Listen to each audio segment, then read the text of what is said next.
நன்மையும் செல்வமும் நாளும் நல்குமே, தின்மையும் பாவமும் சிதைந்து தேயுமே, ஜென்மமும் மரணமும் இன்றி தீருமே. இம்மையே ராம என்ற 2 எழுதினார். 5 1 பெற்றான், 5 1 தாவி, 5 1 6 ஆரியற்காக ஏகி, 5 1 பெற்ற அணங்கை கண்டு அயலாரூரில் 5 1 வைத்தான் அவன் நம்மை அழித்து காப்பான். ஸ்ரீராமனுடைய அருளும் ஆஞ்சநேயனுடைய அருளும் எல்லாருக்கும் கிடைக்க வேண்டும், எல்லாம் நன்மையாக இருக்க வேண்டும் என்று வேண்டி கேட்டுக்கொண்டு ஒரு சில கருத்துக்களை உங்களோடு நான் பகிர்ந்து கொள்ளுகின்றேன். இப்போ நானும் ராமதூதன் பற்றித்தான் பேச இருக்கிறேன். ஏன் ராமதூதனை எடுத்தேன் அப்படின்னு சொன்னால், ஒரு அடியவனை வணங்கும் பொழுது அதனுள்ளே அவனுடைய மனத்துக்குள்ளே ஆண்டவன் இருக்கும் பொழுது அவனையும் வணங்குவதாக அர்த்தம். அதனால் நாம் ஆஞ்சநேயனை வணங்குவோமேயானால் ராமனையும் சேர்த்து வணங்குகிறோம். அதனால தான் உங்களுக்கு இந்த படங்களில் பார்க்கும் பொழுது அவனுடைய மார்பை திறந்து காட்டும் பொழுது ராம சீத்தை இருக்கிறத காண்பாங்க. அதனாலே ஆஞ்சநேயனை பற்றி ஏன்னு கேட்டால் அவன் தான் குரு. ராமன் என்பவன் பரமாத்மா, சீத்தை என்பவள் ஜீவாத்மா. அரக்கர்கள் என்பவர்கள் நம்முடைய குணங்கள் ஆணவம், கண்மம், மாயை, காம, குரோத, மோக, மத, லோப, மத, மாசர். இந்த ஜீவாத்மா பரமாத்மாவோட சேராம இந்த தீய குணங்கள் எல்லாம் விலக்குகின்றன, உலக பந்தத்திலே உழத்துகின்றன, துன்பத்தை தருகின்றன. அப்போ இந்த ஜீவாத்மா அந்த பரமாத்மாவை சேர வேண்டுமே ஆனால் குரு உபதேசம் மிக அவசியம். குரு உபதேசம் மிக அவசியம். அந்த குருவாக ஆஞ்சநேயன் இருந்து சீதையையும் ராமனையும் சேர்த்திருக்கிறார். குரு எவ்வளவு அவசியங்கிறது ஒன்று பாருங்க. பட்னத்தார் இருக்கார். பட்னத்தார் திருடமருத்தூரில் கீழே வீதியில் இருக்கார். மேலே கோபுரத்துக்கிட்ட பத்ரகிரியார் இருக்கார். பத்ரகிரியார்கிட்ட இருந்த நாய், அது கதையெல்லாம் ரொம்ப குடும்பஸ்தான் சொல்லலாம். நாய் இறந்து அது காசிராஜன் மகளாக பிறந்து பழைய ஞாபகத்தினால திருப்பியும் அங்கே வருது. அவர்கிட்ட வந்த உடனே பட்னத்தார், பத்ரகிரியார், அந்த பெண் எல்லாரும், நான் சுருக்கமாக சொல்கிறேன், எல்லாம் சன்னதிக்கு போகிறாங்க. சன்னதிக்கு போன உடனே பத்ரகிரியாருக்கும் அந்த பெண்ணுக்கும் மோட்சம் கட்டிச்சு, கடவுளோடு சேர்ந்துட்டாரு. பத்ரகிரியார் பட்னத்தாரை குருவாக ஏற்றுக்கொண்டு இருந்தார், படித்தார். பட்னத்தார் கேட்டார், அடே மகாலிங்கம், என்ன திருடமுத்தூர் மகாலிங்கேஸ்வரர், அவனுக்கு மோட்சம் கிடைச்சிருந்தே எனக்கு அவனுக்கு குரு கடாட்சம் இருந்தது, நீ குருவாக இருந்த, அவனுக்கு மோட்சம் கிடைச்சது, உனக்கு யார் குரு? குரு இல்லையே. ஆகவே நீ என்ன பண்ணுற, நீ ஒரு கரும்பை தரேன், அது இந்த நுனி கரும்பு எங்கே இனிக்குதோ அதான் திருவள்ளு. அதனால் குரு கடாட்சம் இருந்தாலேயானால் இறைவனுடைய அருள் கிட்டும். குரு வழியாகத்தான் இறைவனை அடைய வேண்டும். அந்த வகையிலே ஆஞ்சநேயன் குருவாக அமர்ந்திருக்கின்றான் என்று ஒரு தத்துவத்தை சொல்கிறாங்க. சரி, இந்த அனுமனுக்கு அஞ்சனை கேசரி கணவன். வாயு எங்கே வந்தான்? குஞ்சிகஸ்தலை அப்படின்னு ஒருத்தி, அவன் ஒரு அப்சரஸ்னா தெரியும். நம்ம பார்க்கலன்னா கூட அப்சரசனோன்னு நம்ம கற்பனை வேண்டும். அதனால் புஞ்சிகஸ்தலைன்னு ஒரு அப்சரஸ். அவன் என்ன பண்ணுறா, அவள் ஏதோ காரணத்தினால சாபத்தினால வானரமாக மாறுகிறாள். அப்படி வானரமாக மாறும் பொழுது கேசரி என்பவனை மணந்து கொள்கின்றாள். அப்படி அந்த சமயத்தில் வாயு பகவான் வர்றான். வந்த உடனே இந்த புஞ்சிகஸ்தலை என்பவளுடைய வானரம் பார்க்குறான். அவனுக்கு தெரியறது இது வானரம் இல்லை, அப்சரசு, சாபத்தினால வந்திருக்கான்னு அவனுக்கு அந்த இது தெரியறது. ஆகவே அவளோடு சேருகிறான். அனுமன் பிறக்கிறான். இந்த அனுமன் குழந்தையா இருக்கும் பொழுது சூரியனை ஒரு கனின்னு சொல்லிட்டு இங்கேருந்து பாய்ந்தான். அப்போ ராகுவும் சேர்ந்து பாயிறான். உடனே இந்திரன் சொல்லி, என்னடா எனக்கு ஒருத்தன் போட்டியாக வந்துட்டானே என்ன. உடனே தேவேந்திரன் தன்னுடைய வஜ்ராயத்தினால அவன் மூஞ்சில் ஓங்கி அடித்தான். அடித்த உடனே அவன் மயங்கி கீழே விழுந்தான் அனுமன். உடனே அப்பாவுக்கு கோபம் வரும்ல. வாயு பகவான் சொன்னான், என்னுடைய மகனை இந்த மாதிரி அடித்து விட்டான், அவனுக்கு துன்பப்படுத்தி விட்டாங்க அப்படின்னு போய் மலையில் எங்கேயோ ஒடுங்கிட்டான்.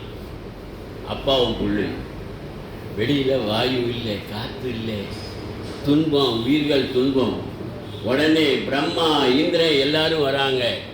உடனே சொல்லிட்டு, சரிப்பா உன் பையனை பற்றி கவலைப்படாத, அவனுக்கு பிரம்மாஸ்திரத்தினாலே எந்த துன்பமும் வராது, பாசுபதாஸ்திரத்தினாலே எந்த அழிவும் வராது, அதனால் அவன் சிரஞ்சீவியாக இருப்பான், நாங்கள் ஆசீர்வாதம் பண்ணுறோம், நீ வெளியில் வரணுன்னு வரான். அந்த அந்த இந்திரன் வஜ்ராயத்தினால் அடித்ததுனாலே இந்த ஹலுன்னா இந்த கன்னம் உள்ளே போயிட்டு, அதனால் ஹனுமான்னு பேர். ஹலுன்னு அடி வாங்கினால ஹனுமான்னு பேர். எந்த சூரியனை பழம் என்று விளையாட்டாக பிடிக்க போனானோ அதே சூரியன் முன்னாடி இருந்து சர்வ குருவாக ஏற்றுக்கொண்டு அவனுடைய வேகத்திற்கு இணையாக சென்று சர்வ வியாகரணத்தையும் கற்றான். அந்த சூரியன் மூலமாக அவன் கற்றான். பெரிய ஞானி. அவன்கிட்டேருந்து அவனுக்கு முதல்ல கிஷ்கிந்தா காண்டத்தில் தான் வர்றார் அனுமன். ராமனும் லக்ஷ்மணனும் ரிஷியமுக பர்வதத்தில் வராங்க. அங்கே வாலி வரமாட்டான். அதனால் சுக்ரீவன் பயந்து போய் ஆள் வச்சு அடிக்கிறான் போல இருக்குன்னு நினச்சிட்டு பயந்துட்டான். அப்போ அனுமன் பார்த்தான், சரிடா நீ போய் யாருன்னு பாரு அப்படின்ன உடனே அனுமன் பிரம்மச்சாரி வேடம் கொண்டு தன்னுடைய உருவத்தை பிரம்மச்சாரி மாணவ படிவம்னு சொல்லுவாங்க, பிரம்மச்சாரியாக மாற்றிக்கொண்டு அவர்களை பார்க்கிறான். பார்க்கும் பொழுது அவனுக்கு பல உண்மைகள் தெரியுது. இவங்கள் வாலியனுடைய ஆட்கள் இல்லை, சோகத்தோடு வருகிறார்கள், எதையோ தொலைத்து விட்டு வருகிறார்கள். அதனால் ரெண்டாவது, இவர்கள் வரும்பொழுது மயிர்கள் எல்லாம் வெயிலுக்காக குடை பிடிக்கின்றன. ஆகவே மிக சிறந்தவர்கள். அதோடு மட்டும் இல்லை, எங்கள் அப்பா ஒன்று சொல்லியிருக்காரு, அது இங்கே நடக்கிறது. அவன் வாயு பகவான் அனுமனுக்கு சொன்னானா, தன் பிள்ளைக்கு சொல்லியிருக்கான், எப்பொழுது யாரையோ ஒருவனை பார்க்கின்றாயோ அப்பொழுது உன்னுடைய எலும்பு உருகுமே ஆனால், உன்னுடைய நெஞ்சம் நெகிழுமே ஆனால் அவன் பரம்பொருள் என்பதை உணர்ந்து கொள் என்று அப்போ முன்னாடி சொல்லியிருக்கிறான். அதனால் இப்போ இவங்க ரெண்டு பேரையும் பார்த்த உடனே என்னுடைய நெஞ்சு உருகுகிறது, எலும்பு உருகிறது. ஆகவே இவன் வாலி ஆட்கள் இல்லை, இவன் நமக்கு உதவியாகத்தான் வந்திருக்கிறான்னு சொல்லிட்டு வருகிறான். நல்லா இருக்கட்டும்னு சொல்லிட்டு இப்படி வரும்பொழுது ராமன் கேட்குறான், நீ யார்? அவன்கிட்ட நிறைய கற்றுக்கணும். இவன் குரங்குகிட்ட என்ன கற்றுக்கிறதான்னு நினைக்காதீங்க. குரங்குகிட்டே கற்றுக்கிறது இருக்குது. எங்கே தெரியுமா? வனத்துக்கு போகிறீங்கன்னு வச்சிங்க, இதனால் கேட்குறான், காட்டுக்குள்ளே போகிறீங்கன்னு வச்சிங்க, நிறைய பழங்கள்லாம் இருக்கும். எதை சாப்பிட்லாம், எதை சாப்பிட்றது அப்படின்னு நமக்கு தெரியாது. சிலது நல்லா இருக்கும், சுவையாக இருக்கும், சிலது விஷமாக கூட இருக்கலாம், சுவையாக இருக்கும், விஷமாக இருக்கலாம். அதனால எதுவும் தெரியாது. அதனால அந்த காட்டுக்குள்ளே போகிறவங்கள்ட்ட சொன்னான் ஒருத்தன், இங்கே பாரு, நீ குரங்க ஃபாலோ பண்ணு, இந்த குரங்கு தாவி தாவி எந்த பழத்தை எடுக்கிறதோ அதை மட்டும் எடுத்து சாப்பிடணும். அப்போ அந்த குரங்கு நமக்கு வழிகாட்டுறது இருக்கு. அதனால குரங்கிட்ட நீ அந்த பழத்தை கொடுத்த உடனே அது மோந்து வளர்ப்பு ஏற்றுண்டா ஏற்றுன்னு எடுத்து போடும். அந்த மாதிரி நாம் எதாக இருந்தாலும் சாப்பிடக்கூடாது. அதனால் அதை கற்றுக்கோ அப்படின்னு சொன்னாங்க. அது மாதிரி இந்த ஆஞ்சநேயன் நமக்கு எப்படியெல்லாம் வழிகாட்டிருக்கான் பாருங்கள். அவன் என்ன கேட்டான்? ராமன் நீ யாருன்னு தான் கேட்டான். மாணவ படிவம், பிரம்மச்சாரி வடிவம், நீ யாருன்னு ஒரு கேள்வி கேட்டான். அவன் முழு பாட்டுன்னு சொல்லலை. அவன் சொல்கிறான், யான் காற்றின் வேந்தற்கு அஞ்சனை வயிற்றில் பிறந்தேன் நாமமும் அனுமன் என்றான். அப்பா அம்மா பேரை சொல்லித்தாங்க சார். நீ யாருன்னு கேட்டால் நம்ம பேரை மட்டும்தான் சொல்லுவோம். அப்புறம் அவங்க அப்பா யாருன்னு அதுக்கு போய் சொல்லுவான். அவர் எங்கே இருக்காருன்னா ஒன்று ஒன்றுக்காக பதில் சொல்லிட்டு இருப்பான். நீ என்ன பண்ணுறேன்னா அதுக்கு இத்தனை கேள்வி கேட்கணும். அந்த ஒரு கேள்வியில் அத்தனை பதிலையும் சொல்லிடுறான். யான் காற்றின் வேந்தருக்கு அஞ்சனை வயிற்றில் வந்தேன் நாமமும் அனுமன் என்றான். சரி, அதுக்கப்புறம் இம்மலை இருந்து வாழும் எரிகதிர் பரிதி செல்வன், எரிகதிர் பரிதி செல்வன் செம்மலுக்கு ஏவல் செய்வேன். ஒளி வீசக்கூடிய அதிக வெப்பம் தரக்கூடிய கதிர் செல்வன் சூரியனுடைய புதல்வனாகிய சுக்ரீவனுக்கு நான் ஏவல் செய்வேன். மந்திரின்னு சொல்ல நான் அவனுக்கு வேலைக்காரனாக இருந்துகிட்டு இருக்கேன். அவன் கேட்டது நீ யார்? அடுத்த கேள்வி கேட்காத வகையிலே எல்லாவற்றையும் எடுத்து சொன்னான். இப்படி நிறையா பேச்சு வந்த உடனே ராமனுக்கு ஒரு ஆச்சரியம் வந்துருச்சு. அவன் சொன்னான், ஆகா இவன் இப்படிப்பட்டவனா பேசுகிறானே, இல்லாத உலகத்து எங்கும் ஈங்கி இவன் இசைகள் கூற கல்லாத கலையும் வேத கடலுமே என்னும் காட்சி. ஆஞ்சநேயன் வேத கடலாக இருக்கிறான் என்பதை, வேதத்தில் கரை கடந்தவனாக இருக்கிறான் என்பதை ராமன் அவனுடைய பேச்சினாலே உணர்ந்து கொள்கின்றான். ஒருவருடைய பேச்சினாலே ஒருவருடைய குணத்தை நாம் உணர்ந்து கொள்ள முடியும். இப்படி பேசினதுனால அவன் இப்படிப்பட்டவன் என்று நாமே நம்முடைய அனுபவத்திலே பார்க்க முடியும்.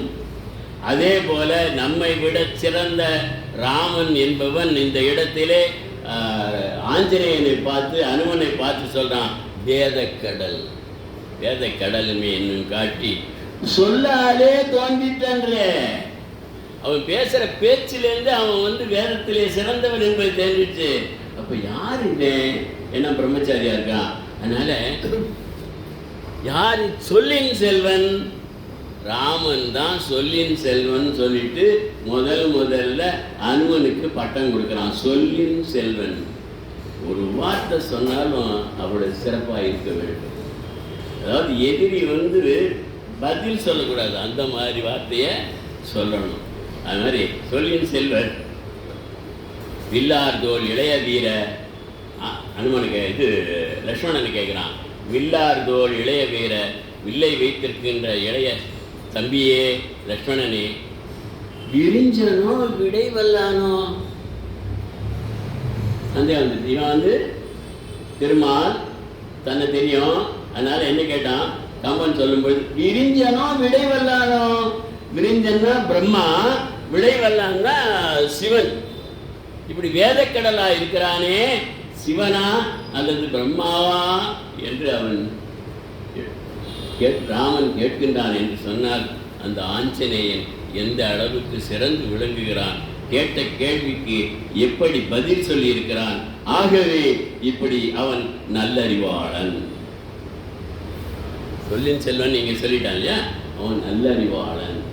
அதை சுந்தரகாண்டத்தில் எடுத்து சொல்ற. அது கம்பன் கொடுக்கிற பட்டம். நல் அறிவாளன். மற்றவெல்லாம் மற்றவங்க அர்த்தம். நம்ம பார்த்து ரொம்ப புத்திசாலின்னு சொன்னால் நமக்கு எவ்வளோ சந்தோஷமாக இருக்கும். அந்த மாதிரி ஆஞ்சநேயனை நல்ல அறிவாளன்னு கம்பன் சொல்கிறான்னா பாருங்க. ஆஞ்சநேயன் மகேந்திர மலையிலேருந்து தாவறான், திறமைச்சொல்லி தாவறான், கடல் தாவரம். கடல் தாவு படலங்கிறதுல வருது. முதல்ல ஒரு தடை வருது, மைனாகமலை. அந்த தடை அவனுக்கு நன்மை செய்வதற்காக வந்த தடை. ரெண்டாவது தடை வருது சுரசை. சுரசை என்பது சோதிப்பதற்காக வந்த தடை. அங்காரதாரை என்று நிழலை பிடித்து இழுத்து அழிக்கக்கூடியவள் அவள் உண்மையான தடை. அவள் தான் உண்மையான தடை. மைனாகமலை தடை வருது, திருப்பி போடுறான். அப்போ சொல்லுது மைனாவிலே, உங்கள் அப்பா அவனுக்கு நன்மை செஞ்சாரா? தெரியும்னு நினைக்கிறேன். மலைக்கெல்லாம் வந்து சிறகு இருந்தது, அது பறந்து பறந்து எல்லாம் போகும்.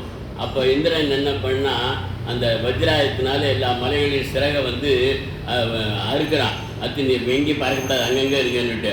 அப்போது இந்த மைனாக மலை மட்டும் என்னடா என்ன இப்படி பண்ணிவிடுவானோன்னு உடனே வாய்ப்பு நீ கவலைப்படாத, உன்னை காப்பாற்றுறேன்னு கடவுளுக்குள்ளே கொண்டு அனுப்பிவிட்டான்.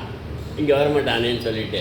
அதனால் எனக்கு பங்கம் ஏற்படாத வகையிலே உன்னுடைய தந்தை எனக்கு உதவி செய்தார், ஆகவே நீ ராமகாரியமாக வருகிறாய் என்று வருணன் சொன்னான். ஆகவே உனக்கு நான் உதவி செய்வதற்காக வந்திருக்கிறேன், என்னுடைய மலையிலே இருப்பிடத்திலே இருந்து சற்று இளைப்பாறிவிட்டு செல் என்று அதுக்காக வந்தேன் நான். இது முதல் தடை, உதவி செய்ய.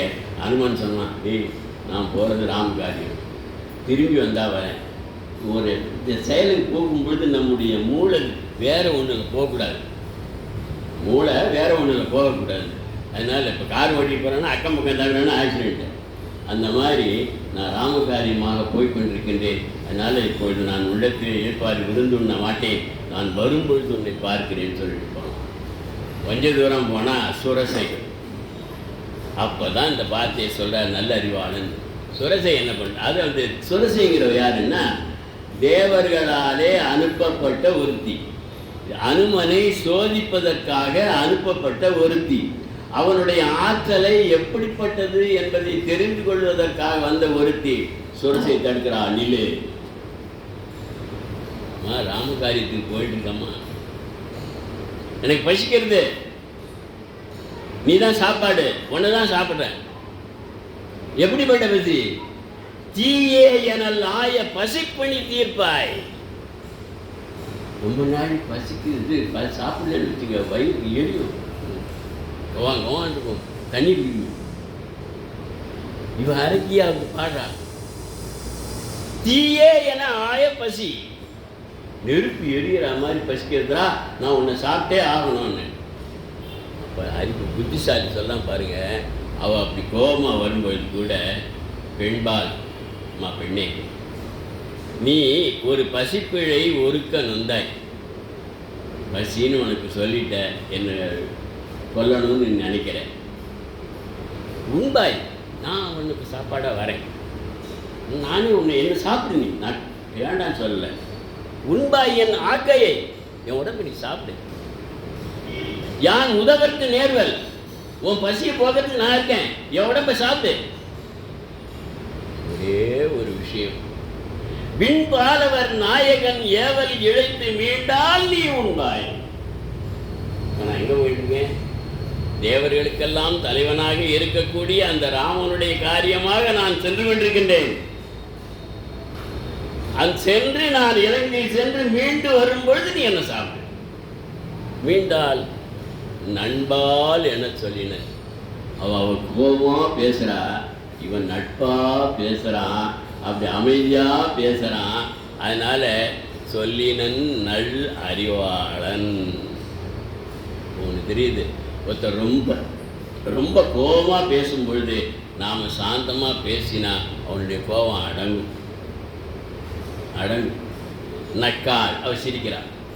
அப்புறம் சிரிச்சுட்டு தன்னுடைய வாயை பெருசாக தருகிறான், நான் ஒன்று சாப்பிட போகிறேன்னு. அவன் என்ன சொன்னான்? அவன் விஸ்வரூபம் எடுத்து இப்போ சாப்பிட்டு பாருன்னா. அவன் விஸ்வரூபம் எடுத்து அந்த வாய்க்கு மேலே போயிட்டான், அவன் சாப்பிட்டு பாருன்னா. முடியல, அவன் வாய் நல்லா பெருசாக தந்துருக்காளா, சட்டு சின்னதாகிட்டான். அந்த மகிமா அனிமாலாம் சொல்லியிருந்தார, அது மாதிரி சின்னதானா வயிற்றுக்குள்ளே போய் வெளில வந்துட்டான். நீ சாப்பிட்டு முடிச்சுட்டு போயிடும், உனக்கு உணவாயிட்டேனா, வயிற்றுக்குள்ளே போயிட்டு வந்துட்டேனே, உணவாயிட்டேன். உடனே சுரசை தன்னுடைய சுயரூபத்தை காட்டி நீ நிச்சயம் வெல்வாய், நீ போகும் இடத்துல வெற்றி கிடைக்கும் என்று ரெண்டாவது தடை. இந்த சுரசையில் வரும்பொழுது தான் கம்பன் அனுமனை நல்லறிவாளன் ஒரு பெரிய பட்டம் கொடுக்குறான். அடுத்ததான் ஏன் அப்போ உவே சாமிநாதன் இங்கே எழுதும்போது ஏன்டா நல்லறிவாளன்னா இவ பெண்ணு நினச்சா கொண்டுக்கலாம், பெண்ணு நினச்சா கொண்டுக்கலாம். யார் சுரசையை? ஏன்னா முதல் பெண் தடை அவள் தான். எப்படி ராமனுக்கு தாடகை வரும்பொழுது அவன் யோசிச்சானோ பெண்ணுன்னுட்டு, அதுக்கப்புறம் விஸ்வாமித்திரர் சொல்ல அம்புகிறான். அது மாதிரி இது பெண் தடை, அவன் கொல்லக்கூடாதுங்கிறது தான் ஒரு எண்ணம். அப்படி வரும்பொழுது ஏன்டா கொல்ற எண்ணம் அல்ல அப்படின்னா, சுரசை ஏதோ ஒரு காரணத்தினாலே ஏதோ ஒரு ரூபத்தில் வந்திருக்கிறார், இவள் உண்மையான அறிக்கையாக இருக்க மாட்டாள் என்று அவன் மனதுக்குள்ள ஒரு சந்தேகம் வந்தான். ஏதோ இதை பார்த்துட்டு சந்தேகம் வந்தது, அதனால கொல்லலை. அப்புறம் மூணாவது அந்த அங்காரதாரை, அவன் போயிட்டே இருக்கான், வேகம் தடை பண்ணுது, யாரையுமே காணும் என்னன்னு மேலே போயிட்டு இருக்கான். நிழலை பார்க்குறேன், நிழலை குட்டி வைக்கிறா அவ அரைக்கி. அது 5 வனத்தின்னு ஒரு பாட்டு இருக்கு, அது இப்போ சொல்லுங்க. அரைக்கி இழுக்கிறா, இழுத்த உடனே அவகிட்ட வந்து 2 பேருக்கும் சண்டை நடக்குது. அவளுடைய குடலை உருவி எடுத்து விடுகிறான் அரைக்கி. அங்கே பெண்ணுன்னு அங்கே இல்லை. எப்படி விஸ்வாமித்திரர் ராமனை அவனை அரைக்கின்னு சொல்லாத, தாடகை அரைக்கின்னு சொல்லாத, அவள் அரைக்கி அல்லள், அரக்க குணம் கொண்டவள், பெண்ணல்லள் அப்படின்னு சொல்லி அம்பு எய்ய வைத்தாரோ, அதே போல சீடனாக இருக்கக்கூடிய அனுமனும் இவள் அரக்கி உருவத்திலே இருந்தாலும் பெண்ணாக இருந்தாலும் குணத்தினாலே தீமையாக இருக்கிறாள், கெடுக்கின்றாள் போகக்கூடிய காரியத்தை. இவ இருந்தால் நம்முடைய காரியம் தடைப்படும் சொல்லிட்டு அவளுடைய உடலை உருவி எடுத்துட்டான். ஆக ஒருத்திக்கு அருள் பண்ணா, இவளுக்கு வந்து தீர்த்து கட்டினா, போய் பவளமலையில் போய் குதிக்கிறான்.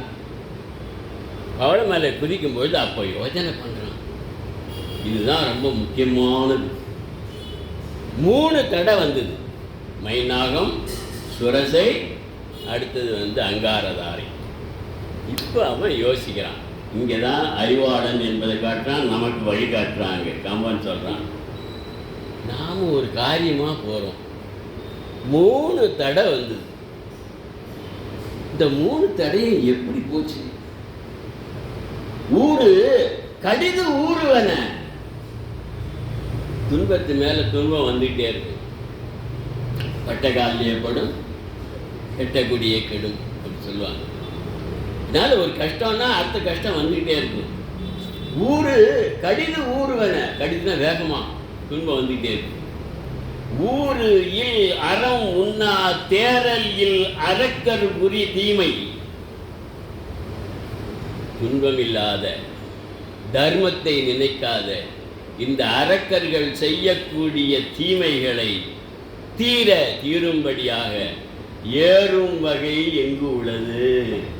அரக்கர்கள் செய்யக்கூடிய தீமைகளிலிருந்து நாம் விடுபடுவதற்கு வழி எங்கே இருக்கிறது என்று ஆஞ்சநேயன் சிந்தித்து அங்கே சொல்கிறான், ராம என எல்லாம் மாறும், ராம என எல்லாம் மாறும், அதில் மாறு பிரிதியில் என வலித்தான்.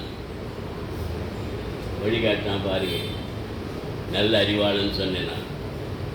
அதாவது உனக்கு கஷ்டம் வந்ததுன்னா நீ என்ன சொல்லு, கடவுளுக்கு ராமான்னு 2 எழுத்த சொல்லு, உன் துன்பம் எல்லாம் போயிடும். எனக்கு 3 துன்பம் வந்தது, ராமனை நினச்சின்னு வந்தேன், எந்த துன்பம் எல்லாம் போயிடுது, ராம என்றால் அது மாறும் அப்படின்னு சொல்லிட்டு அங்கே எடுத்து சொன்னான். அது வழிகாட்டலாம். இன்னும் 1-2 முடிச்சிடுறேன்.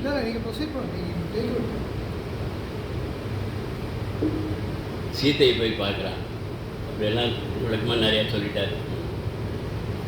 சீதையை பார்த்த உடனே அவர் கேட்குறா, எப்படா இந்த கடலை தாண்டி வந்த, அவ்வளோ பெரிய கடலை நீ எப்படி தாண்டி வந்த அப்படின்னா, பொதுவாக ஒரு சிறந்த காரியம் செய்யும் பொழுது யாராவது நம்மை பார்த்து வியந்து கேட்டால் நாம் இன்னும் கொஞ்சம் அதிகமாக சேர்த்து என்னால் தான் அது முடியும். நான் எப்படி வந்து தெரியுமா, சாதாரண மனிதன் பேசக்கூடிய பேச்சு, ஞானி சிறந்தவர்கள் சிறிய பெரிய காரியம் செய்யக்கூடியவர்களிடத்திலிருந்து வரக்கூடிய வார்த்தை பணிவாக இருக்கும். சீதை கேட்குறா, எப்படி இந்த கடலை தாண்டி வந்தேன்னு. அம்மா சீதம்மா, இந்த கடலை தாண்டது ஒன்றும் பெருசு இல்லைம்மா. ஏன் தெரியுமா, உன்னுடைய கணவன் இருக்கின்றானே, ராமன் இருக்கின்றானே, அவனுடைய பாதத்தை பிடிப்பவர்களுக்கு பிறவி என்று சொல்லக்கூடிய 84,100,000 பிறவி என்று சொல்லக்கூடிய அந்த கடலை தாண்டும் பொழுது இந்த சாதாரண கடல் ஒன்று இல்லைம்மா. எவ்வளவு அழகா பதில் சொல்றான் பார்த்தீங்களா. ராமனுடைய பாதத்தை பிடித்தால் 84,100,000 பேரும். அது பூர்வ 12ஆம் பாட்டெல்லாம் இருக்கு. ஒன்பாங் மானிடம் அந்த 84,100,000 வேதம் உள்ள அந்த பிறவி கடலையே அந்த ராமனோட 2 பாதம் தாண்டி எடுத்துனா, நான் அவனுடைய சீடன் சாதாரண ஆள், இந்த கடலை தாண்டது ஒன்றும் பெருசு இல்லைம்மா.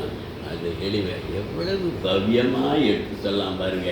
பணிவு என்று ஒன்று இருக்குமேயானால் எந்த செயலையும் நாம் எளிமையாக செய்து விடலாம் என்று சொல்லி இன்னும் ஒன்று அங்கேருந்து போகிறான். இந்த ஒன்றை சொல்லி முடிச்சிடும் போயிட்டானா. ஒவ்வொருத்தராக இப்போ ஒவ்வொரு அரண்மனையாக பார்த்துன்னு போகிறான். எல்லாம் அவன் சொல்லிவிட்டார். கும்பகர்ணனை போய் பார்க்குறான். அவன் தூங்கிட்டு இருக்கான். போய் பார்க்கும்பொழுது என்ன போகிறான்னா, ஒரு காற்று உள்ளே இழுக்குது, திருப்பி உள்ள வெளியில் வருது. உள்ளே போகிறான், வெளில போகிறான். இது என்னடா அது, இந்த இலங்கையில் இப்படி இருக்குன்னுட்டு. அப்புறம் அப்படி ஒதுங்கி நின்று பார்த்தா கும்பகர்ணன் மூச்சு விடும் பொழுது இவன் உள்ளே போகிறான், மூச்சு இழுக்கும் பொழுது உள்ளே போகிறான், விடும்பொழுது வெளியில் போகிறான். ஐயோ பெரிய ஆளாக இருக்கானே, இவன் தான் சீதையை கொண்டு வந்திருக்கணும் அப்படின்னு சொல்லிட்டு கோவம். உங்கள்கிட்ட எங்கள் கோபம் பெரிய சாதாரண கோபம் இல்லை, பெரிய வடவை தீ. இந்த அமெரிக்காவில் எரிஞ்சது காடு, அந்த மாதிரி நெருப்பு, அந்த மாதிரி தீ, அந்த மாதிரி தீ மாதிரி கோபம் வந்துடுத்து அவனுக்கு. அப்புறம் யோசிக்கிறான், கோபம் வந்தால் புத்தி கெட்டு போகும். திரும்ப கோபம் வந்தால் அழிவு வேலை செய்யாது.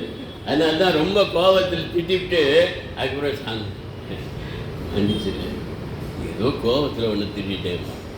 அதனால கோபம் வந்தால் அழிவு வேலை செய்யாது. ஆனால் அனுமனுக்கு கோபம் வந்தாலும் அவனுடைய அறிவு தெரியவில்லை. அவ்வளவு கோபம் வந்தது. பார்த்தான், இது இவ்வளவு பெரிய உருவமாக இருக்கு, இவன் தான் ராவணனா இருக்குமோன்னு நினச்சான். அப்புறம் யோசிச்சான், இல்லையே, இவனுக்கு 10 தலை வேணும், 20 கை இருக்கணும், அதெல்லாம் இல்லையே, ஒரு தலை 2 கை தானே இருக்கு. ஆகவே இவன் ராமன் இல்லைன்னு தன்னுடைய கோபத்தை அவன் மாற்றிட்டான். அதுக்கு கம்பன் சொல்கிறான், குறுகி நோக்கி கிட்ட போய் பார்த்தான். தூரத்துலேருந்து பார்த்தா தெரியல, கிட்ட போய் இப்படி புரிஞ்சு பார்க்குறான். குறுகி நோக்கி மற்ற அவன் தலை ஒருபதும், தலை 10, குறித்த இறுகு திண்பயம் 20, இறுகு திண்பயம். அப்படி வந்து இந்த தோல் அப்படி கையை வச்சான்னா கை எகிரும், அப்படி உறுதியாக இருக்கணும். அதனால் இறுகு தின்பதம் 20 இவனுக்கு இல்லை என்ன, யாருக்கு கும்பகர்ணன் இல்லைன்னு சொல்லிட்டு மருகி ஏறிய கோபம், கோபம் அடி வயிற்றுலேருந்து வரும். மருகி ஏறிய முனிவு எனும் வடவை வெங்கணலை, இதாங்க ரொம்ப இந்த 2 வரி தான் இங்கே சொல்ல போகிறேன். முனிவு எனும் வடவை வெங்கணலை அறிவு என்னும் பெரும் பறவையம் புனலால் அவித்தான். வடவைத்தின்னு பேர். இந்த வடவைத்தி எங்கே வருதுன்னு சொன்னால், இது மீனாட்சி கல்யாணத்தில் குந்தோதரனுக்கு வந்து அந்த மீனாட்சி கேட்குறா, சாப்பாடு எல்லாரும் சாப்பிட்டு போயிட்டாங்க, அவள் வந்து கேட்குறா, எல்லா சாப்பாடும் அப்படியே மிச்சம் இருக்கு, உங்கள்கிட்ட வேறு ஆடு இல்லையான்னு. அப்போ அவர் என்ன பண்ணுறாரு, பக்கத்தில் இருக்கு கொடை பிடிச்சிருக்கான குண்டோதனை, அவன் வயிற்றில் வடவை முகாக்கினியா அனுப்பிச்சுட்டாரு. போய் எல்லாத்தையும் தின்னுட்டான். எல்லாம் தின்னவுடனே மீனாட்சி பயந்து விட்டியாந்தா, ஐயோ எல்லாத்தையும் தின்னுட்டான், இப்படியே விட்டீங்கன்னா உங்களுக்கு அழித்தற் கடவுள்னு பேர் இருக்கு, அதை அவன் உண்டாக்கி விடுவான். அவன் முன்னாடி கூப்பிட்டுங்க. வடவை முகாக்கி வந்து சிவபெருமான் நிற்கிறான், எனக்கு இன்னும் வேணும், இன்னும் வேணும், இன்னும் வேணும். இருக்குடா, சாப்பிடும்போது தண்ணி குடிச்சாடா, சாப்பிடும்போது தண்ணி. ஆனால் இப்போ அப்போ சொல்லு தாகம் எடுக்குது, தண்ணியாவது கொடு. கையை வை, கங்கையிலேருந்து ஒரு கொஞ்சம் எடுத்து கையை வைன்னு, அதுதான் வைகை. அதனால் ஒரு வடவை முகாக்கினிக்கு ஒரு டம்ளர் தண்ணி கொடுக்கல, ஒரு சொம்பு தண்ணி கொடுக்கல, ஒரு ஆற்றையே கொடுக்குறாரு, வையே கொடுக்குறாரு. அதனால் நெருப்புக்கு ஏற்றபடி தண்ணியால் அணைக்கணும். தண்ணி விட்டா நெருப்பு அணையும், பெருசாக எரியுது. எங்கே இல்லை, காட்டில் தண்ணி ஊற்றுறான என்ன தடையுது, இருக்கிற இடமே தெரியல. அதனால் நெருப்புக்கு ஏற்றபடி நீரை ஊற்றினால்தான் அது எரியும்.